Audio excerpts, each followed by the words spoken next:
Okay, so there's going to be a lot said about Fidel Castro. I consider this to be one of the most covered and most prominent deaths, so to speak, of recent years. It's almost up there with Muhammad Ali and Nelson Mandela and a few other examples.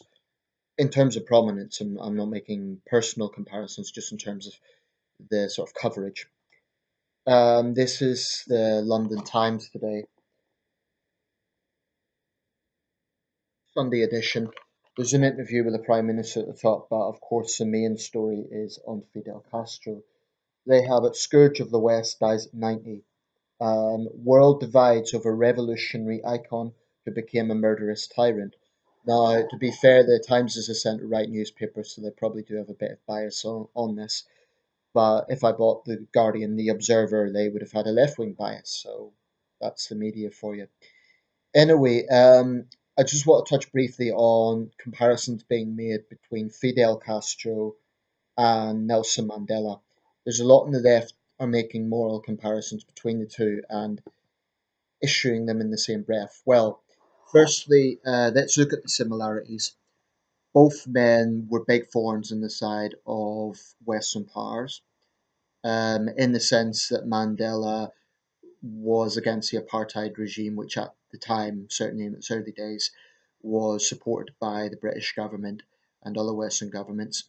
And Castro, of course, was a big thorn in the side of 10 US administrations, especially the early administrations. So there's a similarity. Armed resistance or armed struggle, whatever you want to call it, was another example. Both men used what could be considered guerrilla or terrorist tactics, depending on your perspective. And both men were widely admired among their supporters. But there, the comparisons, I believe, end. What Nelson Mandela done when he got into power was serve as president for 5 years, and then he stepped down. Now, you could say it was his age, but I believe Mandela could have ended up as a Robert Mugabe or an Idi Amin. He could have let power go to his head. It's happened so much in African history. He didn't. What Mandela done was genuinely seek reconciliation in his South Africa. And it's almost like George Washington in the sense that his presidency itself was perhaps not as outstanding as it could have been, but the greatness of Nelson Mandela lay in the fact that he could have become a dictator very easily. He chose not to. He could have chosen violent retribution against the white minority. He chose not to. Nelson Mandela was a truly great man. The only issue I take with Mandela is that I feel he was too eager sometimes to praise dictators because they shared his revolutionary outlook on certain things. That's the only issue I took with Mandela, that sometimes he turned a blind eye to human rights abuses in other parts of the world. But whereas Mandela was truly a democrat, Fidel Castro was not.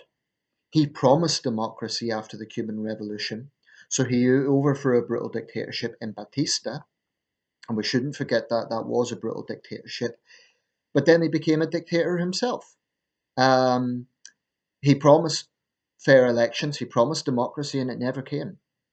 People say, oh, he survived 10 American presidents only because he wasn't elected. That means nothing. So when those on the left try to eulogize Castro along the lines of Mandela, I think that's a big mistake.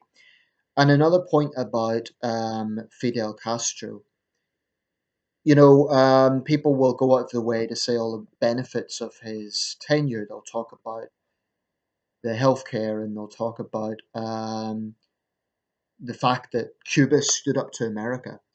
But there is this kind of underlying theme that if you stand up to America, by extension, you're the good guy. But here's the thing: there have been Latin American leaders who are not puppets of Washington, who have been critical of Washington, and yet weren't dictators. They may have had problems in the government, but they weren't dictatorships. Take, for example, Lula da Silva in Brazil. I think that's a good example. Hardly a puppet of Washington, centre left leader, but he was not a dictator. That's a big difference. Now, if we look at a similar regime to the Castro regime in Cuba, look at Venezuela. Venezuela is a complete and utter mess. And once again, the left are putting on blinders to this. I remember, when Chavez came to power, the left were praising him as a great leader standing up to America. Look at Venezuela today, an economy in crisis, completely crippled. It's a complete mess. People lining up in food queues, violent crime rampant, 19,000 homicides recorded in 2014, a very violent, very uncertain future for Venezuela.